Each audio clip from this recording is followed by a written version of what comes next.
오늘도 함께해 주신 하나님께 감사드립니다. 오늘 우리가 함께 묵상할 말씀은 절제시간 제8부 우리의 광범위한 절제 무대 5번째 시간입니다. 성경 말씀 고린도전서 3장 16절 17절의 말씀입니다. 너희는 너희가 하나님의 성전인 것과 하나님의 성령이 너희 안에 계시는 것을 알지 못하느냐. 누구든지 하나님의 성전을 더럽히면 하나님이 그 사람을 멸하시리라. 하나님의 성전은 거룩하니 너희도 그러하니라. 이 말씀을 다시 한번 저희 되새기면서 제4장 다니엘의 모범에 관하여 함께 살펴보고자 합니다. 다니엘의 모범. 우리는 절제 문제를 성경적 관점에서 고려하지 않는 한 이 문제에 대해 올바른 이해를 가질 수가 없습니다. 그것은 바벨론 왕궁에서의 선지자 다니엘과 그의 동료들의 역사보다 참된 절제와 이에 따른 축복에 대하여 더 포괄적인 그 힘 있는 사례, 이거보다 더 포괄적이고 힘 있는 사례는 없다라고 하는 것입니다. 다니엘은 오래 주저하지 않았습니다. 왕의 진미와 그의 마시는 포도주가 그들에게 주어질 때에 그 결과가 어떻게 되든지 그의 고결함을 굳게 지키려고 결심하였습니다. 그래서 뜻을 정하여 왕의 진미와 그의 마시는 포도주로 자기를 더럽히지 아니하리라 하고 다니엘 1장 8절에 말씀입니다. 환관자에게 구했죠. 그리고 열흘 동안의 시험을 거쳐서 마침내 그것이 편협하고 완고한 사람이 아님을 보여주고, 정말 이 절제생활 152페이지는 오늘날 그리스도인이라고 공언하는 많은 사람들 중에 많은 사람들이 다니엘을 무척 꼼꼼하고 편협하며 완고하였다고 단정합니다. 그들은 먹고 마시는 데 대하여 그처럼 단호한 저항, 즉 모든 세속적인 유익을 희생할 수 있을 것이라고 생각합니다. 이와 같은 추론을 하는 자들은 심판날에 그들이 하나님께서 명시하라고 요구하신 그 요구에서 돌이켜서 그들 자신의 의견들을 옳고 또 피하고, 옳고 그리고 받아들이 표준으로 내줄 뿐만 아니라 사단의 시험과 유혹을 피하는 것이 중요하다고 하는 것을 깨닫게 될 것입니다. 그들이 대수롭지 않게 생각했던 것을 하나님께서는 중요하게 생각하셨다는 것을 깨닫게 알게 될 것입니다. 예를 들자면 안식의 문제도 해당이 되겠습니다. 우리의 모든 것을 바로 다니엘처럼 정말 뜻을 정해서 하나님께 맡기고 절제하며 살아가는 삶이 되었으면 좋겠습니다. 하나님의 요구는 신성하게 준행되어야 합니다. 하나님의 교훈 중 어떤 것은 행하기 쉽게 받아들이고 그래서 준행하고, 어떤 것은 받아들이기에 준행하려 많은 희생을 치러야 되기 때문에, 대가를 치러야 하기 때문에 거절한 사람들은 의의 표준을 저하시키며 그들이 끼치는 바 영향으로 말미암아 그리스도 안에서 예수 그리스도의 바로 하나님의 거룩한 율법을 경시하도록 합니다. 거절하는 사람들은 그렇다고 하는 것입니다. 주께서 가라사대라고 하는 모든 일에 있어서 우리가 지켜야 할 이 규범은 바로 주께서 가라사대입니다. 이 말씀에 의지해서 하나님의 요구가 내 삶에서, 우리 교회에서, 우리 소그룹에서 온전히 진행되게 성실하게 이루어지기를 간절히 바랍니다. 다니엘은 바로 오늘날 청년들에게도 엄습할 수 있는 가장 혹독한 시련을 직면하게 됐습니다. 먹는 문제, 그러나 또 생명이 왔다 갔다 할 수 있는 충성의 문제였었습니다. 그렇지만 그는 어린 시절에 받은 신앙적 교훈에 충실하였습니다. 이 청년 다니엘과 세 친구가 어느 순간 갑자기 뚝 떨어져서 이런 일을 한 건 아니죠. 바로 부모로부터 세심한 배려와 교육을 받은 덕분에 하나님을 바르게 알 수 있었고, 그리고 또 세상을 바르게 볼 수 있는 눈이 있을 때 그들은 바로 하나님 앞에 뜻을 정할 수 있었던 것입니다. 그의 원칙과 기호 사이를 머무리는 그는 그 원칙과 기호 사이를 머뭇거린 자들을 멸할 것으로 생각되는 영향 아래 있었으나 하나님의 말씀으로 흠없는 품성을 이룰 수 있었습니다. 다니엘은 감히 자신의 도덕적 능력을 신임하지 않았습니다. 기도는 그에게 필수 요건이었습니다마는 그는 하나님을 자신의 힘으로 삼으며 그의 생애의 모든 일을 행할 때에 항상 하나님을 경외하는 마음으로 모든 일을 하기를 배웠습니다. 하나님을 두려워한다. 그런 말씀에 해당되겠죠. 이 다니엘의 품성은 하나님의 은혜가 본성적으로 타락하고 죄로 더럽혀진 인간에게 어떠한 일을 이룩할 수 있는지에 대하여 뚜렷한 신뢰로서 세상에 드러내고 있지 않은 것을 압니다.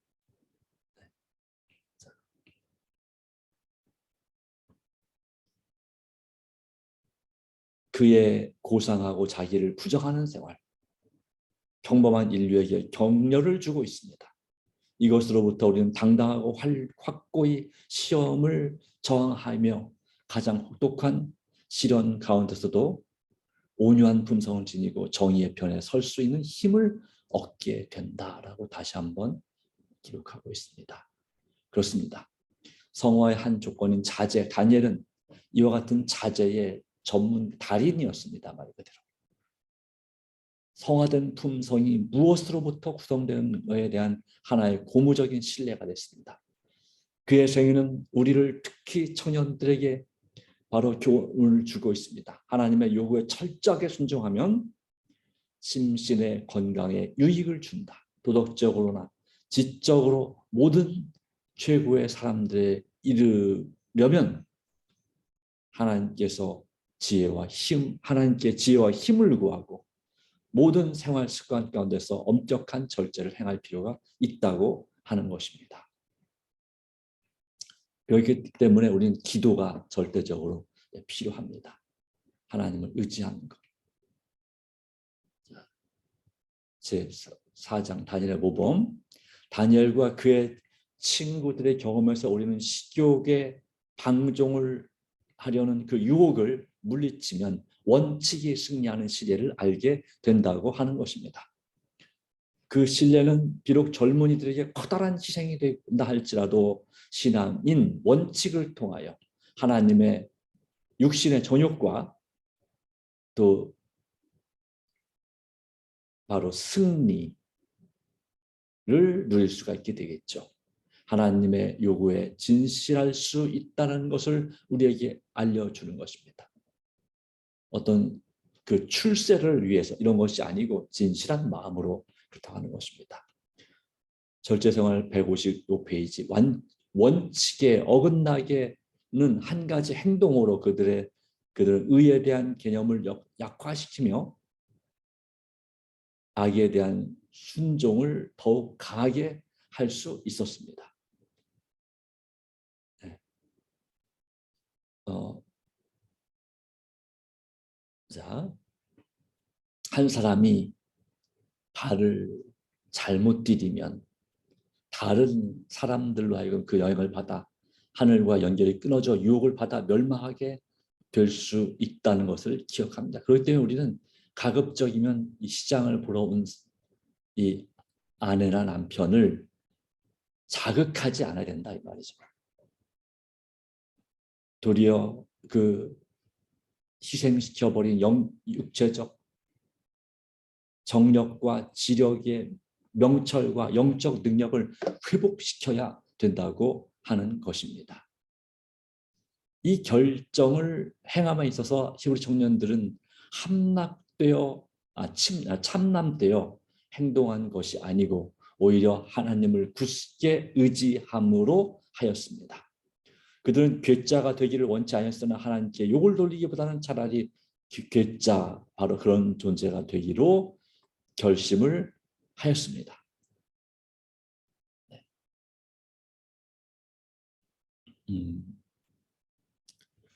그래서 그들이 정말 영과 혼과 몸이 건강한 하나님의 사람으로서 또 지혜와 명철을 받고 또 예언의 은사를 받아서 세상 끝을 예언할 수 있는 그런 위대한 선지자가 되었던 것이죠. 다니엘처럼 자신을 더럽히기를 거절한 자들은 절제 습관에 따르는 보상을 거두게 될 것입니다. 더욱 힘찬 육체적 정력과 증가된 인내력을 마치 은행에 예치해 놓은 것처럼 소유하고 있어서 비상사태가 일어날 때 그것들을 인출해 쓸 수가 없는 것입니다. 세상의 은행은 지불 한도가 있습니다. 예를 들어서 5천만 원까지는 비상시에 지불한다라고 되어 있습니다. 그런데 그 이상 되는 돈은 1억이 돼도 2억이 돼도 똑같이 5천만 원대 같은 보상을 받는 것입니다. 예. 바로 여기에 또한 하나님의 섭리가 있는 것이죠. 자, 우리는 다니엘의 모본이 되는 정말 예수님을 닮은 다니엘에 대하여 살펴보고 있습니다. 예. 비상시에도 정말 쓸모가 있도록 우리 자신을 준비시켜 주시는 것입니다. 마침내 사명을 다할 때에 주님께서 또 새로운 직분을 주시거나 아니면 주 안에 잠들게 할 수도 있지요. 그러나 우리는 끝까지 정말 하나님을 의지함으로써 이 경험의 노래, 모세의 노래를 부를 수 있게 되기를 간절히 바랍니다. 바른 신체적 습관은 정신적 탁월성을 증진시킵니다. 예, 바른 신체적 습관이 필요합니다. 지적 능력과 육체적 정력과 장수는 불변의 법칙에 의해 의존됩니다. 천연계를 지배하시는 하나님께서는 천연의 요구 조건을 범한 결과로부터 사람을 보호하시기 위하여 개입하시지 않을 것이다 말하고 있습니다. 네.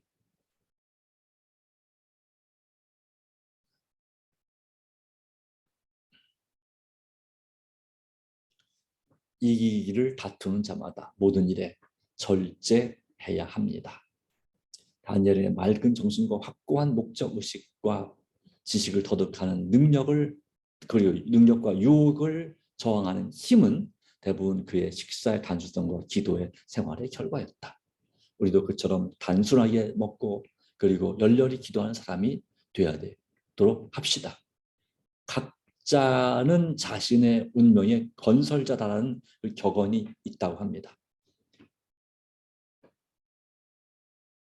부모들이 그들의 아들, 딸의 품성의 형성과 교훈과 훈련에 책임이 있다는 것도 사실이지만 또한 일상에서 우리의 지위와 유용성이 대부분 우리 자신의 행위의 방향에 달려 있는 것도 사실이라고 하는 것입니다. 그래서 다니엘과 그의 동료들이 바로 생애의 초기에 받은 교육과 바른 교육과 훈련의 유익을 누렸던 것입니다. 부모님으로부터 배웠던 조기 신앙 교육, 품성형을 통한 믿음의 교육, 성경 암송. 그래서 그와 같은 교육과 훈련의 유익을 이제 이 마지막 때에 경험하게 되는 것입니다. 정말 주님께서 주시는 그 은혜를 감사함으로 받고 하나님께 영광을 돌리는 하나님의 자녀가 되기를 간절히 바랍니다.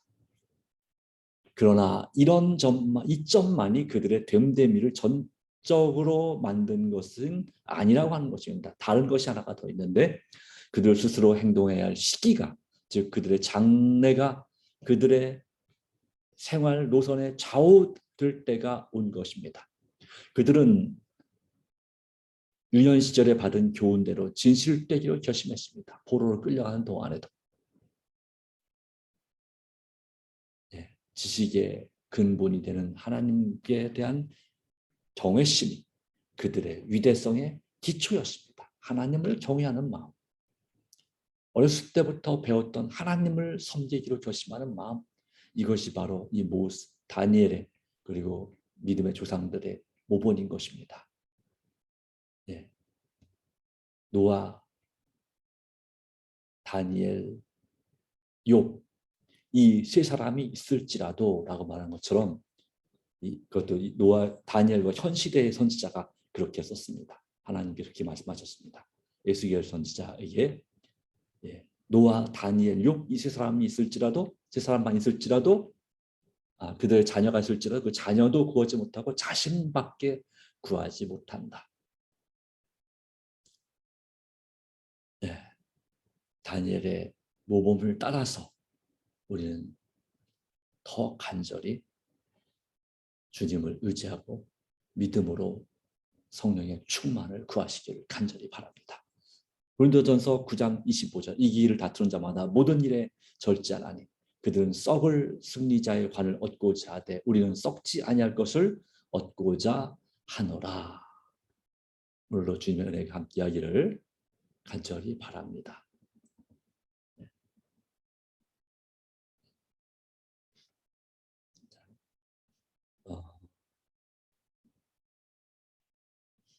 이건 내일 할 말씀이고요. 이, 음,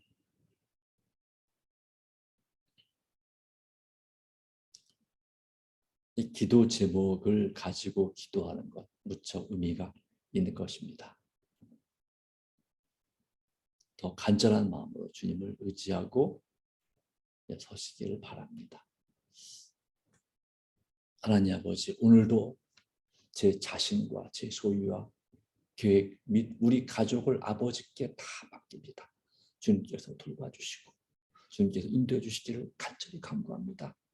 정말 우리의 힘으로는 이 죄된 중독 습관에서 벗어날 수가 없음을 아오니 오직 주님께서 역사해 주시고 주님께서 헤아려 주시기를 힘이 되어 주시기를 간절히 바랍니다. 오주는 이 절실한 죄, 가정, 자녀들을 주께서 돌봐주시고 다듬어 주시고 새롭게 하여 주시기를 간절히 바랍니다. 오주님 오래 있을 이 전도회에도 주께서 역사해 주시고 또한 우리가 드리는 간절한 기도 가운데 함께하사 나라와 민족과 세계를 변화시킬 수 있는 하나님의 자녀들이 되도록 역사하여 주시옵소서. 모든 걸 주께 딱합니다. 오늘 우리 기도 가운데 역사하시고 은혜 베풀어 주실 줄 믿습니다. 예수님의 이름으로 기도합니다. 아멘. 감사합니다. 오늘로 주님을 승리하시고 주님과 함께한 하루 되시길 간절히 바랍니다.